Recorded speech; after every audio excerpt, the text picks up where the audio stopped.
שלום ילדים, ברוכים הבאים לסיפור נוסף מהספרייה שלנו.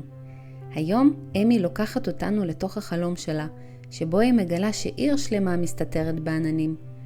ובעולם שבו רק מי שמאמין בבלתי צפוי יכול לראות את הקסם. אמי לא הייתה כמו שאר הילדים בעיר שלה. היא לא אהבה בננות. היא נעלה מגפי גשם גם בימים שמשיים, והייתה לה שאלה מאוד מאוד רצינית. לאן הולכים העננים כשהם נעלמים? באחר צהריים אחד עם רוח נעימה, כששכבה על הדשא וחתולה מישמש התקרבל על בטנה, היא נרדמה. ובחלום אמי ראתה משהו מוזר. ענן שקרץ לה. כן, הוא פשוט קרץ.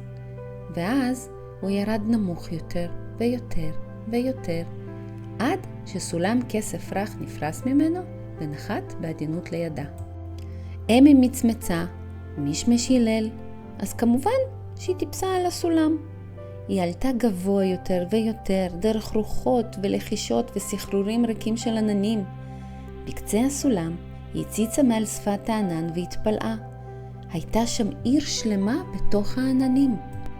הבתים היו עשויים מבועות מרחפות, המדרכות היו קצפת, ואוטובוס ג'לי בן זמזם לידם וצפר ברכות.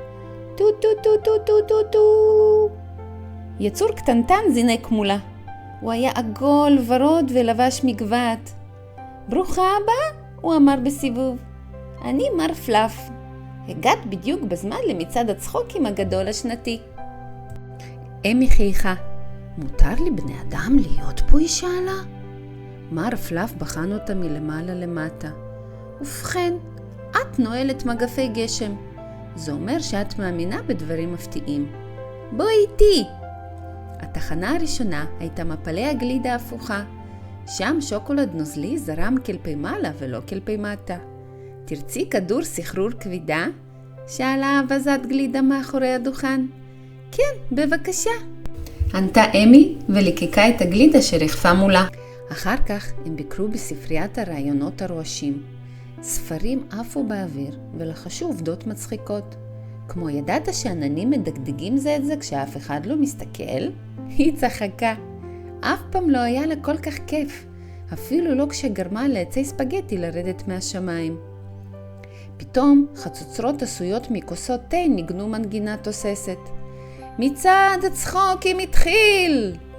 יצורים קיפצו ברחובות העננים על קפיצים מיוחדים. אחד מהם היה עם 10 ידיים וזרק מרשמלו באוויר. אחר התעטש נצנצים בכל פעם שמישהו חייך. מהרי, קרא מר פלאף, הצטרפי אלינו. אמי קיפצה לתוך המצעד, רקדה עם ג'ירפה מבועות ועוד עם המון יצורים על גלגיליות. אבל ברגע שהמצעד הגיע לגשר שהיא הלכה עליו, נשמע בום חזק ברחבי השמיים. האוטובוס עצר בחריקת עננים. כל המצעד נעצר, העננים התקעו.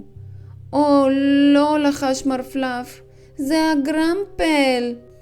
הגרמה מה? שאלה אמי. הגרמפל, הוא אמר. הוא אוכל שמחה והוא ממש שונא צחוקים.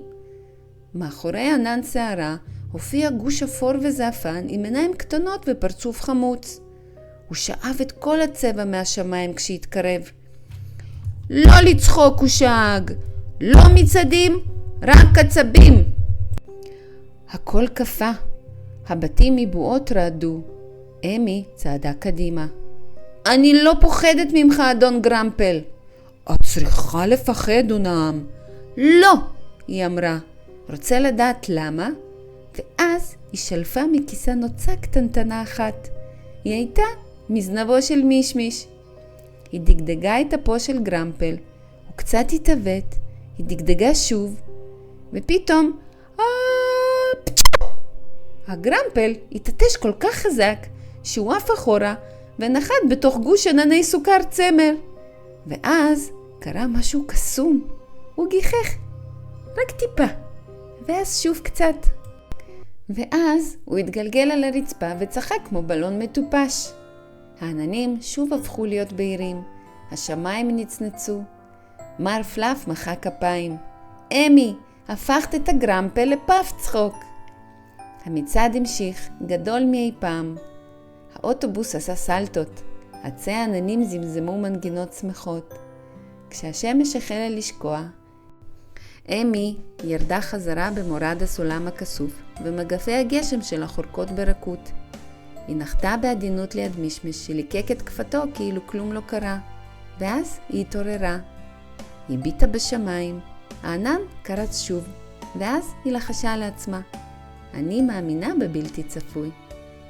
באותו לילה, חלומותיה של אמי היו מלאים באוטובוסי ג'לי, בצללים רוקדים, וגרמפל שצוחק בתוך שלולית קצפת.